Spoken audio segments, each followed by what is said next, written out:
चुनावी रणनीतिकार से जन स्वराज पार्टी के नेता बने प्रशांत किशोर ने अमेरिका में बिहारी प्रवासियों से बात की।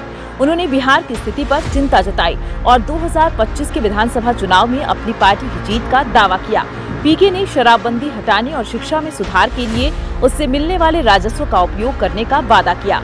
इस दौरान उन्होंने बिहार को एक पिछड़ा राज्य बताया और इसके विकास के लिए बड़े प्रयासों की आवश्यकता पर जोर दिया। प्रशांत किशोर ने अमेरिका में बिहारी प्रवासियों के साथ एक ऑनलाइन संवाद सत्र में जन स्वराज पार्टी के अमेरिकी चैप्टर की शुरुआत की। इस दौरान उन्होंने बिहार की वर्तमान स्थिति पर खुलकर बात की। उन्होंने बिहार को वास्तव में एक पिछड़ा राज्य बताया जो कई समस्याओं से जूझ रहा है। पीके ने कहा कि बिहार के सर्वांगीण विकास के लिए बड़े पैमाने पर प्रयासों की जरूरत है। प्रशांत किशोर ने 2025 के बिहार विधानसभा चुनाव में अपनी पार्टी की जीत का भरोसा जताया। उन्होंने कहा कि अगर जन स्वराज पार्टी सत्ता में आती है तो उनकी प्राथमिकता स्कूली शिक्षा में सुधार होगी। इसके लिए राज्यव्यापी शराबबंदी हटाकर प्राप्त राजस्व का उपयोग किया जाएगा। उन्होंने प्रवासी बिहारियों से आग्रह किया कि वे अपने दोस्तों और रिश्तेदारों से जन स्वराज अभियान का समर्थन करने और वोट देने के लिए कहें।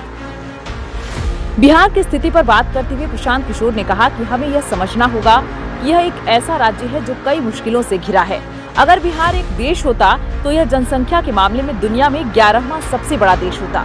हमने जनसंख्या के मामले में जापान को पीछे छोड़ दिया है। उन्होंने कहा कि सबसे बड़ी चुनौती यह है कि बिहार के हालात सुधारने को लेकर समाज नाउम्मीद हो गया है।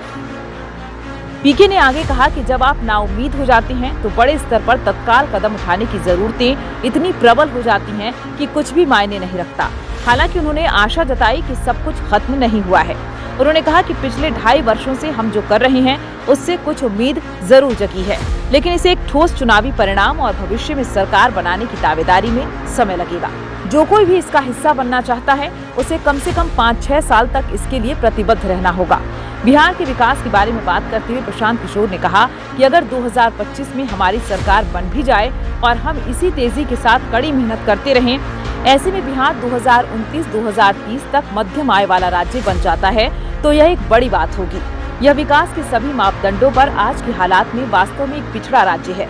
उन्होंने प्रवासी बिहारियों को आश्वस्त किया कि वह उन्हें डराने की कोशिश नहीं कर रहे हैं, बल्कि उन्हें जमीनी हकीकत से रूबरू करा रहे हैं। पीके ने कहा कि जन स्वराज 2025 में जरूर जीतेगी, इसमें कोई संदेह नहीं है। चुनावी समझ के आधार पर मैं साफ तौर पर देख सकता हूं कि हम जीतेंगे।